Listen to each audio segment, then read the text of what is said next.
O assunto é saúde. Quando foi a última vez que você procurou um médico para fazer exames de rotina, hein? Geralmente a gente vai consultar quando não está se sentindo muito bem, né? E para falar dos riscos que isso pode trazer para a nossa saúde, aqui comigo hoje está a Luciana Naves, que é endocrinologista. Seja bem-vinda, muito bom dia para você, Luciana. Muito obrigada, bom dia a todos.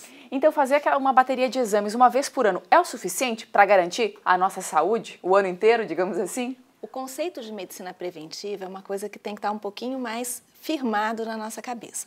A gente sabe hoje que cerca de 70% das doenças são diagnosticadas quando já tem alguma complicação ou estão muito bem estabelecidas.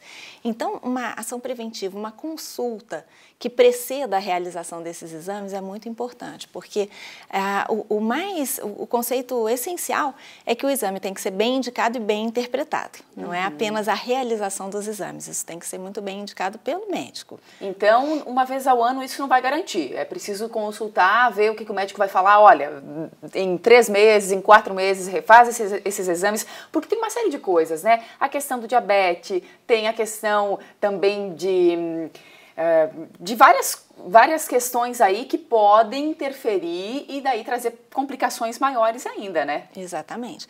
Na realidade, se a pessoa está se sentindo bem, não tem nenhum sintoma específico, uma consulta anual ou uma consulta a cada 2 anos é suficiente para direcionar a necessidade ou não dos exames.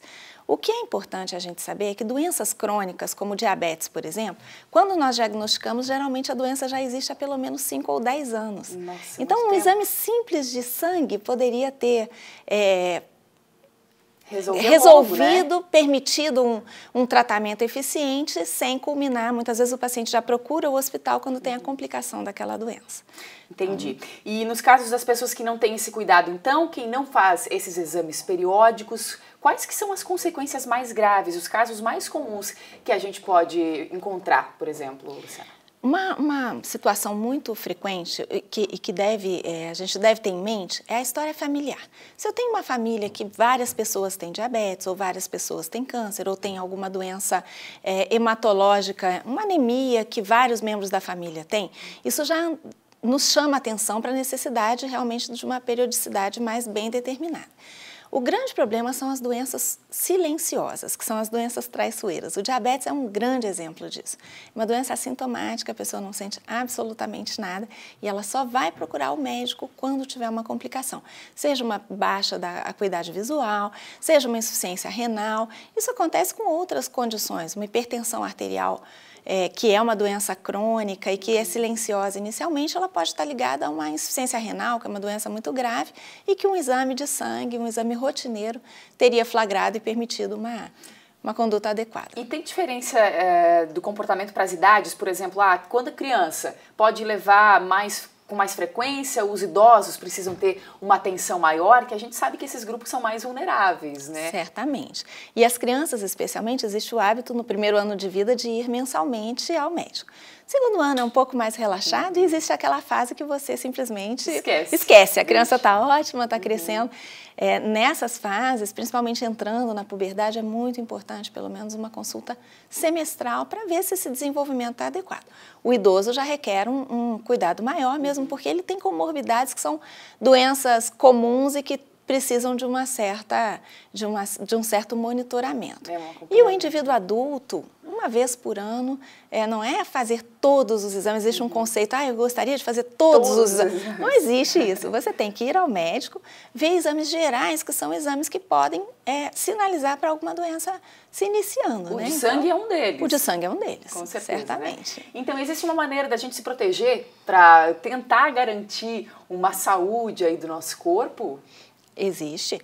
Hábitos de vida melhores, uma alimentação mais saudável, mais rica em frutas, alimentos cítricos e uma alimentação bem equilibrada e o exercício físico, né? Então, são coisas tão fáceis que estão na nossa mão e que dependem muito e que podem nos ajudar, inclusive, na melhora da imunidade. Então, que é o principal, a imunidade, porque a gente fala às vezes, né? Nesse período de frio, principalmente, a minha imunidade baixou, qualquer coisinha, qualquer ventinho, a gente pega um resfriado. É isso, é preparar o nosso organismo para que essa imunidade esteja boa para não ser contaminado por qualquer vírus. Certamente, isso é muito importante. Vale a pena chamar a atenção para a questão da vacinação, que já foi salientada no jornal aqui hoje de manhã e que existem doenças absolutamente controláveis e que saíram do controle pela falta da vacinação, mas campanhas de gripe, agora essa questão do sarampo, isso é muito importante. É claro que uma vida saudável, com exercício, com alimentação, ela melhora a sua imunidade e você está mais preparada para se deparar com esses vírus, com esses agentes agressores. Mas seguir as campanhas de vacinação é absolutamente fundamental. Fundamental. Então, muito obrigada, viu, pelas dicas importantes aí para a gente garantir a nossa saúde e um bom dia para você. Muito obrigada a vocês também.